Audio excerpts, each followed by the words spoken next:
हमें आदित्य योगीनाथ सबसे ज्यादा नापसंद थे, लेकिन बात सुनो, सबसे ज्यादा नापसंद थे नरेंद्र मोदी से भी ज्यादा।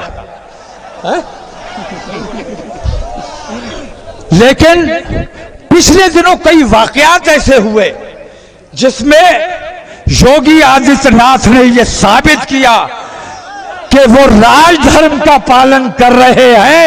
उन्होंने अयोध्या में जो खुराफाती हिंदू आए थे, टोपियां लगाकर मुसलमानों को बदनाम करने के लिए, मस्जिदों को नापाक करने के लिए, उन्होंने उन हिंदुओं को बेनकाब करके उन्हें गिरफ्तार करके जेल भेजने का काम किया।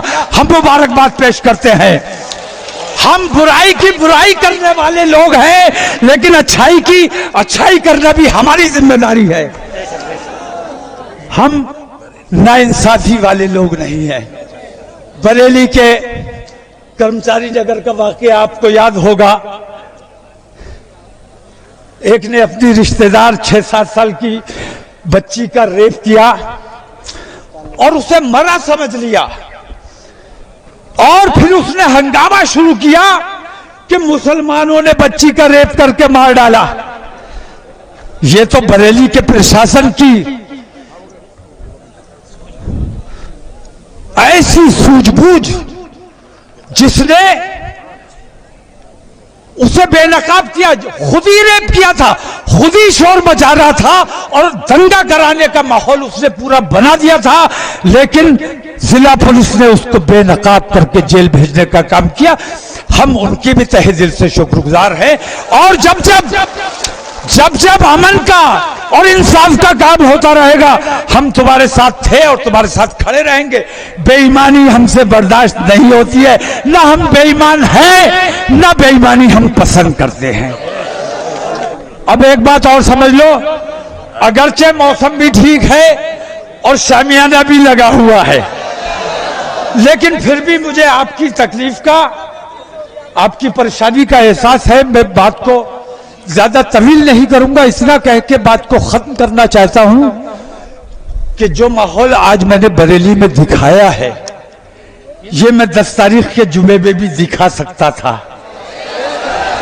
मैं 17 तारीख के जुमे में भी दिखा सकता था, और मैंने जयपुर में भी जुमा नहीं था।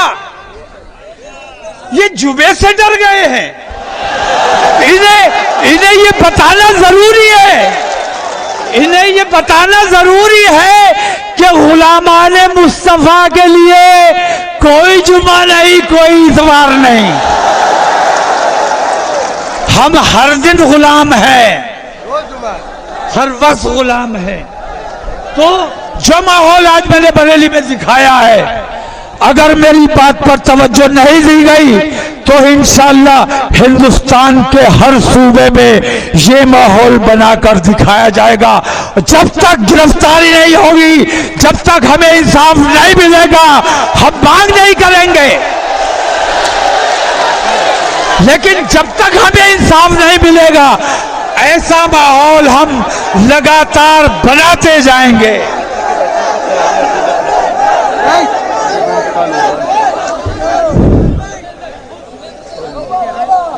रांची की उस माँ का, अपने रांची की वो माँ याद है जिसका बच्चा 15 साल का बच्चा मार डाला गया, और किसने मारा? जिसकी जिम्मेदारी थी हिफाजत करने की, उसने मार डाला है।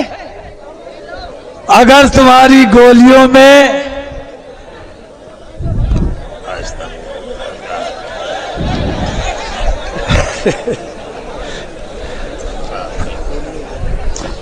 गोलियां अगर हिंदू और मुसलमान देख के चलेंगी, बेईमानी और ईमानदारी देख के गोली चलाओ। चोर कौन है और शाह कौन है ये देखकर गोली चलाओ।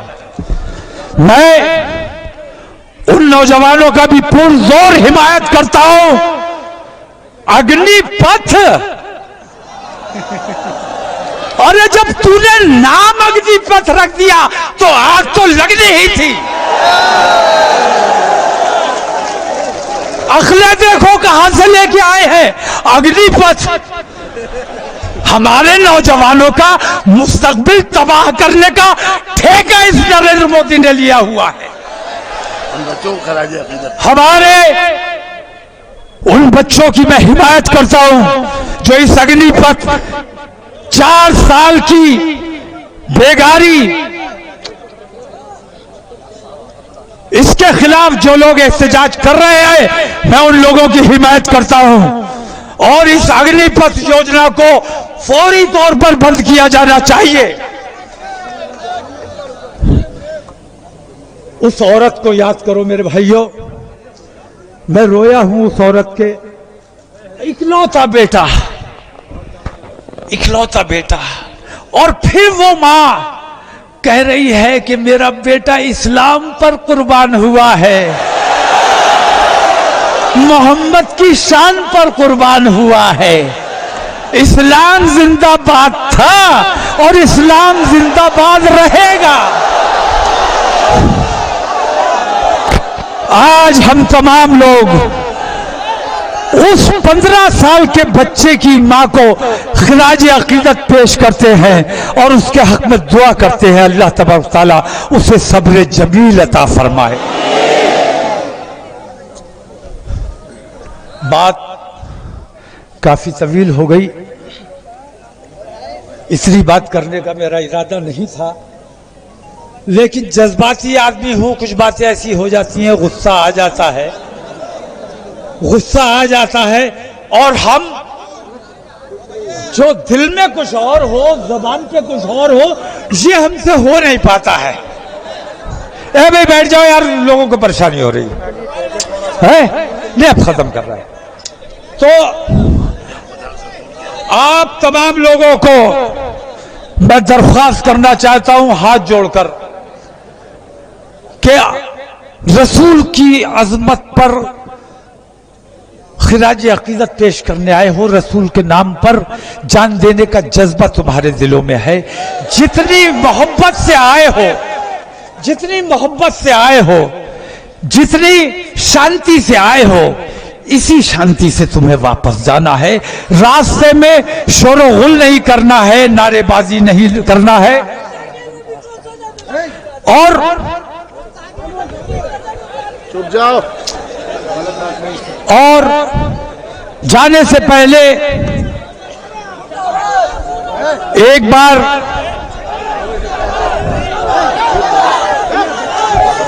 क्या हो गया, क्या